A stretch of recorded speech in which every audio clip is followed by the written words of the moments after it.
কেরানীগঞ্জের ঐতিহ্যবাহী কলাতিয়া বাজার। চলুন আজকে আপনাদেরকে ঘুরে ঘুরে দেখাই কলাতিয়া বাজারের ফল ফাকড়ার দোকানের দৃশ্য। তো চলুন আমরা তার সাথে একটু কথা বলার চেষ্টা করি। জি, আমাদেরকে একটু জানান যে বর্তমানে ফলের দাম কেমন যাচ্ছে আগের থেকে এবং ক্রেতা কেমন হচ্ছে? বেচা বিক্রি একটু কমেছে। আসসালামু আলাইকুম। বেচা বিক্রি একটু কমই, কিন্তু ফলের দামটা বেশি। তো সামনে আবার রমজান এসে বললো, কিন্তু এখন তো এই দামটা বেশি, কারণ হলো মাল আসে কম, বাইরে থেকে মাল কম আসে, ইনপুট কম হয়। রোজার সময় কি ফলের দাম বাড়বে না কমবে, কি মনে হচ্ছে? এটা বাড়বে না, এইভাবে যেইভাবে আছে বর্তমানে এইভাবেই চলবো। আশা করা যায় এইভাবে চলবো। এখন যে ফল আপনার দোকানে আছে মানে কেজি কত করে যাচ্ছে? এই আঙ্গুর বিক্রি হইতেছে 300-280 টাকা। হ্যাঁ, কমলা 260 টাকা, 70 টাকা। খেজুর 180, 160, 200 বাংলা খেজুর, এরকমই কি চলছে টুকটাক আর কি। এখন রমজানের বেচা কিনে আর সামনে হবে, আর নতুন খেজুর নামলে মনে হয়তো একটু কমতেও পারে। এখন আপনারা দেখতে পাচ্ছেন আরেকটি ফলের দোকানে আমরা এসেছি। তো এই ফল বিক্রেতার সাথেও আমরা কথা বলবো, সাথে থাকুন এবং দেখতে থাকুন। কলাতিয়া বাজারে বিভিন্ন রকমের ফল দেখতে পাচ্ছেন আপনারা।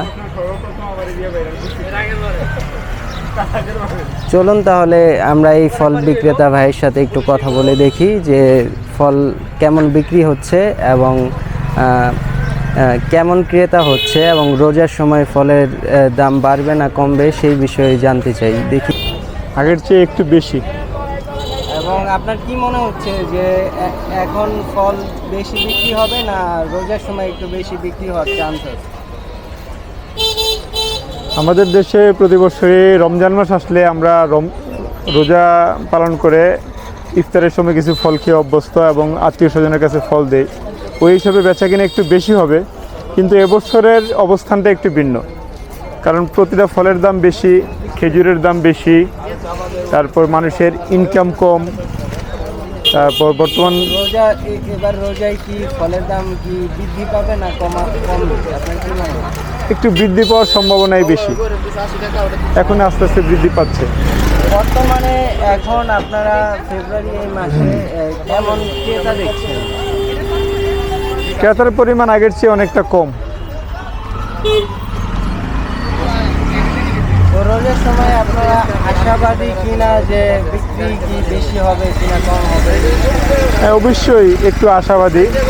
আশা করি একটু বেচা কিনা বাড়বে, কিন্তু বর্তমান সরকার বা বর্তমান প্রশাসন যদি একটু উপর দিকে নজর রাখে যে ইম্পোর্টাররা যেন মালের দাম বাড়াইতে না পারে, তাহলে আমরা সঠিক দামে আনতে পারলে সঠিক দামে বিক্রি করতে পারবো এবং নিয়ন্ত্রণের বাইরে যেন না যায়।